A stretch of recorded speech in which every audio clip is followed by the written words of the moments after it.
नमस्कार मित्रांनो, महाराष्ट्रातील क्रिकेट प्रेमींसाठी महाराष्ट्र क्रिकेट असोसिएशन तिसऱ्यांदा घेऊन आलेले Maharashtra premier league.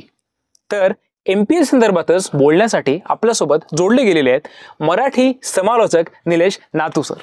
Hello everyone. Sir, तुमचं स्वागत आहे पुन्हा एकदा. धन्यवाद.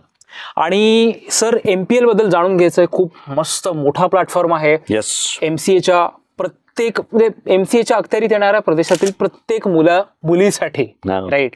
तर MPL बद्दल काय सांगा? MPL सर्वात आपण महत्वाचं म्हणजे पुन्हा एकदा मोठी टुर्नामेंट येते ती आपल्या महाराष्ट्रामध्ये.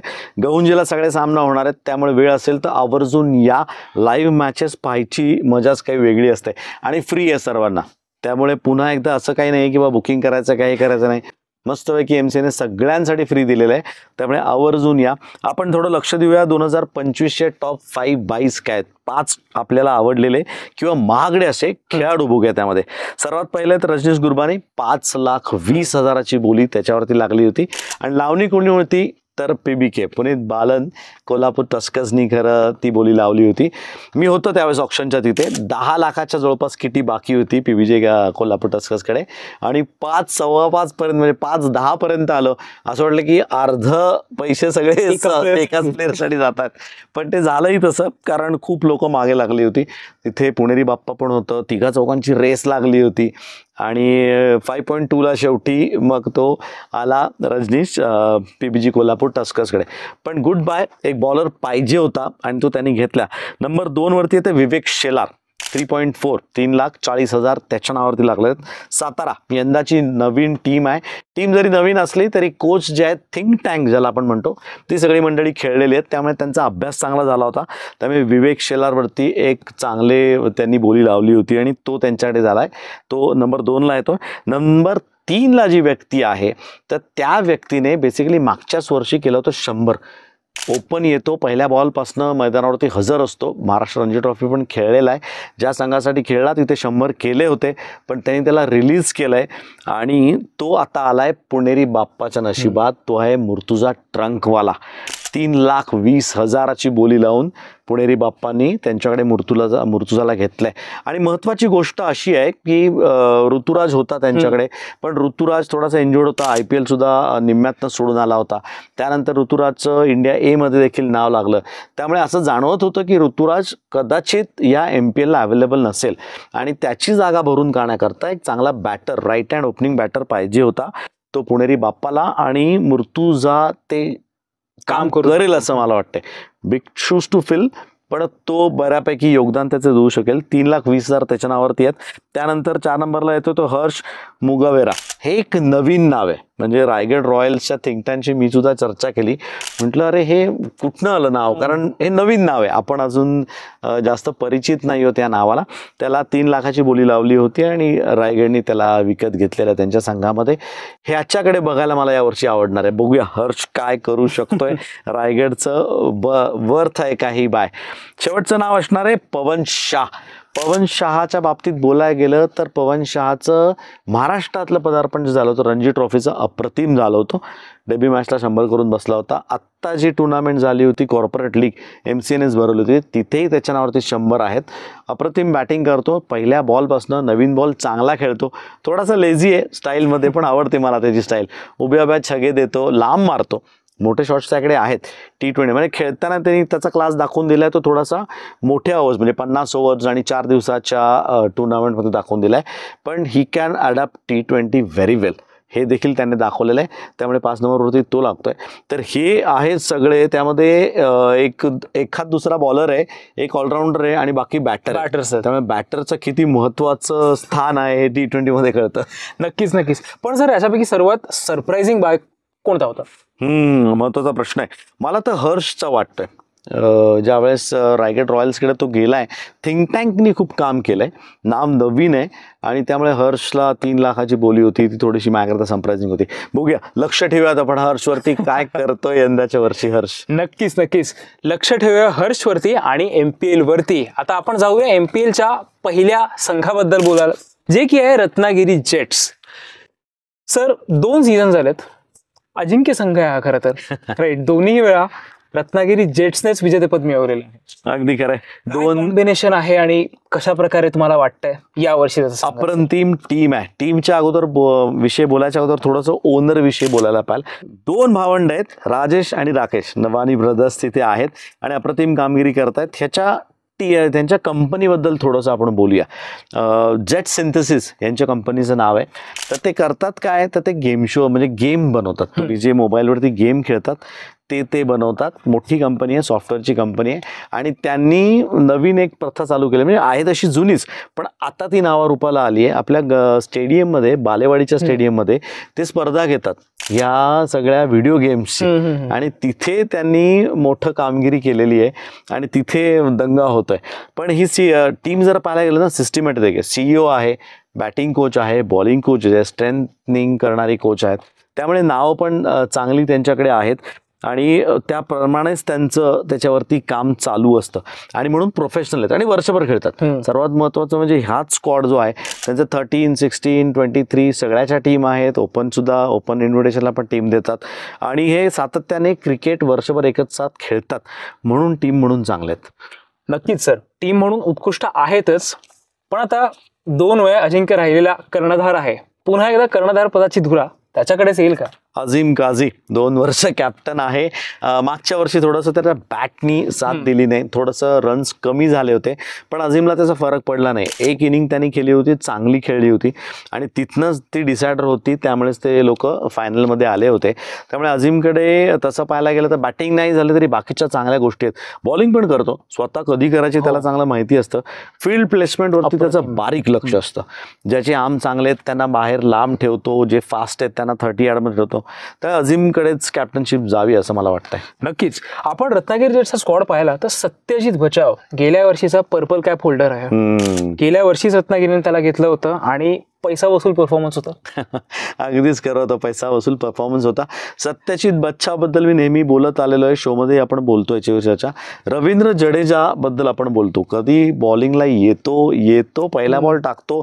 तुम्ही एक्सप्लेन करायला सुरुवात करता काय घडतंय तोपर्यंत 5वा बॉल आलेला असतो. त्यामुळे इतकं फटाफट त्याची ओव्हर तो संपवतो. तर एक्झिक्युशन सत्यजितकडे खूप चांगलं आहे. कसं असतं, 2 गोष्टी असतात. एक तर तुमच्याकडे टॅलेंट आहे, तुम्ही त्याच्यावरती काम करता, तुम्ही ठरवता काय करायचं, उद्या असं उद्या तसं करूयात, हर्डलमध्ये चर्चा होते, पण ॲक्च्युली मैदानावरती जाऊन एक्झिक्यूट करायला लागतं. ते एक्झिक्युशन ज्याचं चांगलं तो सरस खेळाडू, त्यामध्ये सत्यजितचं नाव अगदी वरती आहे, कारण एक्झिक्युशनमध्ये माहीर आहे. आणि काय माहिती, मला ते लेफ्ट हँडर्स आवडतात. त्यांचं एक वेगळाच क्लास आहे, एक वेगळी कला आहे. ज्यावेळेस ते पॉईंटला तो फिल्डिंग पण करतो ना, कडक करतो, अप्रतिम आहे. म्हणजे असा एक प्लेअर पाहिजेच तुमच्या टीममध्ये. अझीम काझीकडे यंदाच्या वर्षी तो आहे. बघूया आता काय दंगा होतोय. नक्कीच सर. धीरज फटांगरे रत्नागिरी जेट्सकडे आहे. दोन्ही सीझन्समध्ये रत्नागिरी जेट्ससाठीचा हायेस्ट रन गेटर तो आहे. धीरजला त्यांनी स्पेसिफिक त्याची ना जबाबदारी दिलेली आहे, कारण ह्या टीममध्ये मी जसं म्हटलं हे सातत्याने खेळतात वर्षभर, त्यामुळे प्रत्येकाला रोल प्रत्येकाचा माहिती आहे. धीरजकडे काय काम आहे की थांबायचं आणि तू रन्स करायचे. तो किती बॉलमध्ये किती करतो याच्यापेक्षा 20 ओव्हर नंतर टीमचा काय स्कोर असतो ह्याच्याकडे जास्त लक्ष दिलं जातं आणि ते धीरजला देखील चांगलं माहिती आहे. त्यामुळे पहिल्या बॉलपासून तो याला मारायला सुरुवात करत नाही, थोडा स्थिरावतो आणि मग तो रन्स घेतो. त्यामुळे ते एक ठराव चांगला आहे त्याकडे. नक्कीच. आणि या टीमकडे परफॉर्मिंग लोक फार आहेत, म्हणजे अनुभवी निखिल नाईक, कुणाल थोरात हे असतील, असीम काझी असेल किंवा साहिल चुरी, किरण चोमाले सारखे युवा, प्रत्येक मॅच मध्ये ही लोक परफॉर्म करतात. तू एक मोठं नाव घेतलंस तिथे, निखिल नाईक. निखिल नाईक ज्यांना माहिती आहे त्यांना माहितीचा टी शर्ट वरती नंबर काय, 7 नंबरचा जर्सी तो घालतो. आणि 7 नंबरचं जर्सी कोण घालतं भारतासाठी? माही. आणि he is there for a reason, ह्याला फॉर अ रिझन असं आपण नेहमी म्हणतो. आणि इथे मी म्हणतो Nikhil Naik here is for a reason. आणि ते रिझन काय तर तो संपतरावची भूमिका करतो. मॅच संपवायचं काम हे निखिल नाईककडे असतं. मोठे शॉट आहेत, पळणं बिळणं निखिलला माहिती नाही.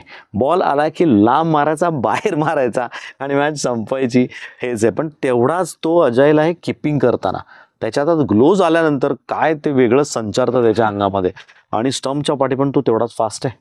नक्कीच सर. गेल्या वर्षी एक इंटरेस्टिंग गोष्ट झाली होती की 1 धाव जिथे मिळणार होती तिथे 4 धाव पळून काढल्या होत्या. निखिल नाईकच होता. आपण तेच म्हणतो, थोडंसं लेझी आहे, पण क्रिकेट आलं, क्रिकेटची वेळ आली की तो मग कोणाला ऐकत नाही, तिथे थांबत नाही मात्र तो. एक्झॅक्टली. रत्नागिरी जेट्स नक्कीच उत्कृष्ट संघ आहे, पण सर दुसऱ्या संघाबद्दल बोलूया. ईगल नाशिक टायटन्स, गेल्या वर्षीचा रनर अप संघ. येस, मागच्या वर्षी दोघंही हेच दोन संघ होते, समोरासमोर आले होते. शेवटच्या दिवशी कोण जिंकणार हे खरंच कळत नव्हतं, कारण मॅच तेवढीच चांगली झाली होती, टफ झाली होती. फायनल जशी व्हायला पाहिजे तशीच झाली होती. खरं तसं पाहायला गेलं तर ओनर मुंबईतनं येतात. मुंबईमध्ये ज्यावेळेस मुंबई प्रीमियर लीग चालू होती त्यावेळेस पण त्यांचा तिथे संघ होता. काही कारणाने ते बंद पडली, मग ते पुण्यामध्ये शिफ्ट झाले. पुण्यामध्ये त्यांनी आपला बेस बनवला आणि महाराष्ट्रामध्ये त्यांनी टीम घेतली होती, ईगल नाशिक टायटन्स.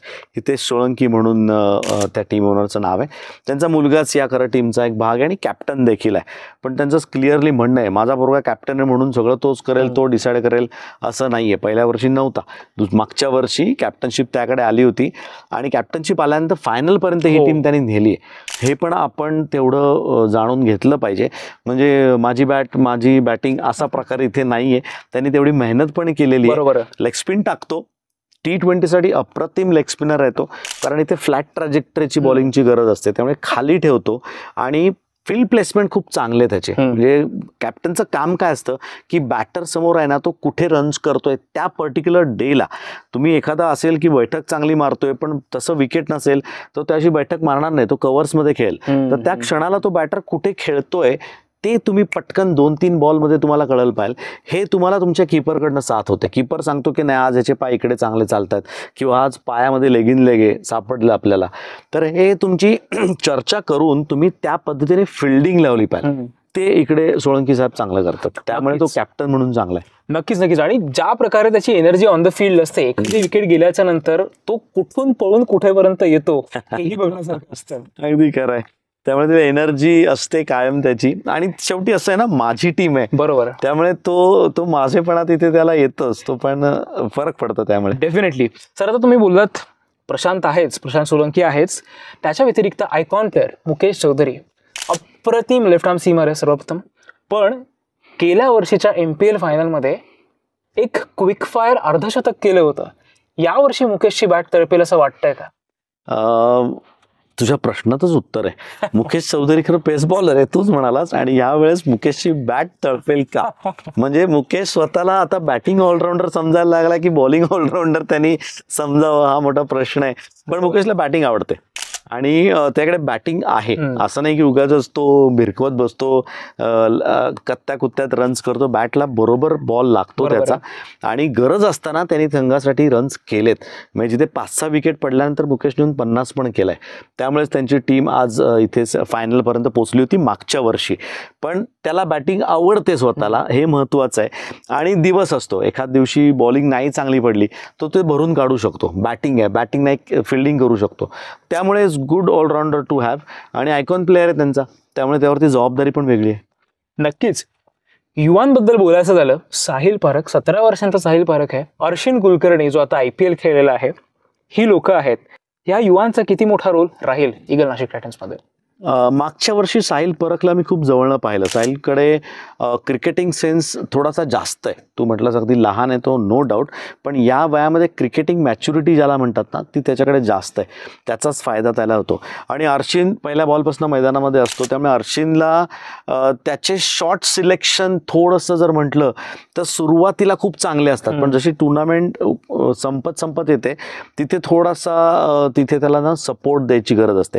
कारण सर्वात महत्त्वाचं कारण जर तू मला विचारशील, माझं पर्सनल मत आहे अगदी खरं सांगायचं तर, अर्शिन कुलकर्णी आता IPLचा भाग आहे. 74 सामने IPL मध्ये ऑल टुगेदर असतात, पण त्याच्यामध्ये 3.5-4 महिने तुम्ही घरापासून दूर असता, हॉटेलमध्ये राहावं लागतं, रोजचं रुटीन असतं आणि ते थकवणार असतं. तुम्ही खेळताय टीममध्ये 11-12 मध्ये आहात नाही आहात, दॅट इज इमटेरियल. तुम्हाला प्रत्येक टीमचं रुटीन हे करावंच लागतं. तिकडनं तो पोरगा एवढी मेहनत करून इथे येतो, तर थोडासा ना इथे तो मेंटली रिलॅक्स झाल्यासारखा वाटतो तिथे. कारण तुम्ही टीममध्ये नसला तरी पण IPL म्हटल्यानंतर जगातली मोठी टुर्नामेंट आहे, त्यामुळे तुम्ही पाणी द्यायला जरी आलात किंवा तुम्ही सबस्टिट्यूट फिल्डर म्हणून जरी गेलात तरी तुमच्यापेक्षा 200% तुम्हाला द्यायचे असतात. आणि ते एक प्रेशर असतो, तो दबाव असतो. तो दबाव त्याला MPL ला नसतो. तो त्याला इझी वाटतं, कारण इथे 130 येणारा बॉल त्याला किरकोळ वाटतो, त्याला 110 120चाच वाटतो, कारण तिथे 140 तो खेळून आलेला असतो.